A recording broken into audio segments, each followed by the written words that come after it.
السلام علیکم viewers, welcome back to my channel.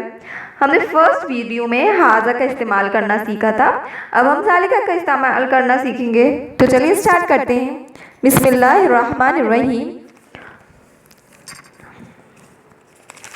ذالکا الدرس الثانی یعنی دوسرا سبق۔ اب اس میں ذالکا کا مطلب ہوتا ہے وہ، یعنی دور کی چیز کے لیے استعمال کیا جاتا ہے، اور جو ہم نے ہاذا پڑھا تھا اس کا مطلب ہوتا ہے یہ، وہ پاس کی چیزوں کے لیے استعمال کیا جاتا ہے۔ دیکھیے ما ذالکا وہ کیا ہے، ذالکا نجمن وہ ستارہ ہے، ستارہ دور ہوتا ہے اس لیے اس میں ذالکا کا استعمال کیا ہے ہم نے۔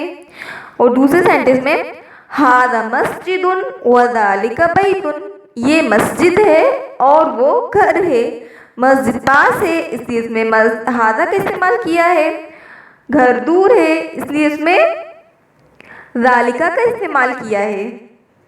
تو آپ سمجھ گئے ہوں گے ھذا ذالکا میں فرق کیا ہوتا ہے۔ اگر اسی سوال کے بارے میں آئے کہ اگر سوال پوچھا جائے کہ ما ذالکا وہ کیا ہے، تو ہمیں جواب میں بھی ذالکا ہی دینا ہے، مطلب جواب میں بھی ہم ذالکا ہی لکھیں گے، ھذا نہیں لکھیں گے۔ ما ذالکا وہ کیا ہے، ذالکا سریر وہ بیڈ ہے، یعنی چارپائی کو سریر بولا جاتا ہے۔ اب دوسرا کوشچن ہے من ھذا ومن ذالکا یہ کون ہے اور وہ کون ہے۔ ھذا مدرس وذالک امام یہ مدرس ہے یعنی ٹیچر ہے، اور وہ امام ہے یعنی نماز پڑھانے والے ہیں، یہ پاس ہیں اس لیے اس میں ھذا کا استعمال کیا ہے، اور یہ دور ہیں اس لیے اس میں ذالکا کا استعمال کیا ہے۔ لیکن اب یہ بات دیکھیے، یہ بھی کوئی سوال تھا کہ وہ کیا ہے، ما ذالکا ذالکا نجم ہم نے بولا تھا وہ ستارہ ہے، اور اس میں ہم نے بولا ہے من ھذا ومن ذالکا، تو اس میں کیا فرق ہے، اس میں ما کیوں نہیں آیا، تو ہم بتا دیں ما اور من میں فرق۔ ما ان چیزوں کے لیے استعمال کیا جاتا ہے جو غیر ذوی العقول ہوتی ہیں، یعنی جن میں عقل نہیں ہوتی، جیسے ستارہ ہے اس میں عقل نہیں ہوتی اس لیے اس میں ما کا استعمال کیا ہے۔ اور یہ چارپائی ہے اور یہ بھی غیر ذوی العقول ہوتی ہے، اس میں بھی عقل نہیں ہوتی اس لیے اس میں ما کا استعمال کیا ہے۔ لیکن جو انسان ہے وہ صاحب عقل ہوتے ہیں، ان میں عقل و سمجھ ہوتی ہے اس لیے اس میں من کا استعمال کیا جاتا ہے۔ تو ما اور من میں اتنا ہی فرق ہے۔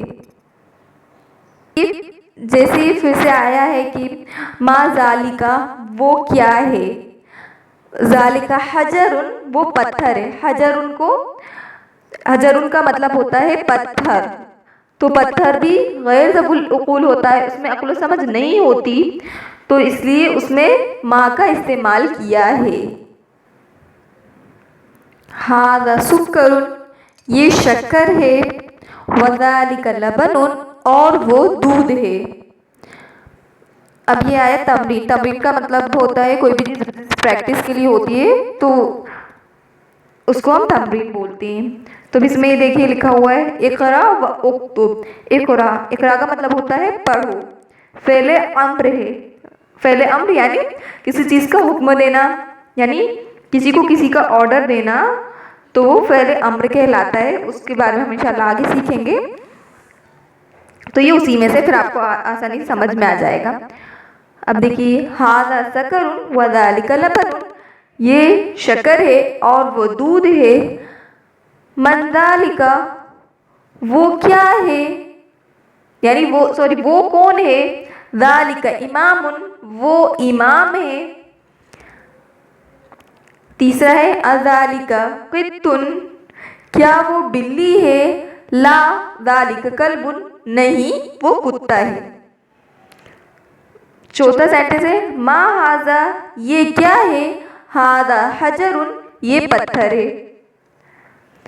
اب یہ لکھا ہوا ہے الکلمات الجدیدہ یعنی نئے کلمے، نئے الفاظ، جس کو ہم بولتے ہیں جیسے کوئی بھی اپن لینگویج سیکھتے ہیں تو ہمیں اس کے لیے اس کے ورڈ کو سیکھنا ضروری رہتا ہے۔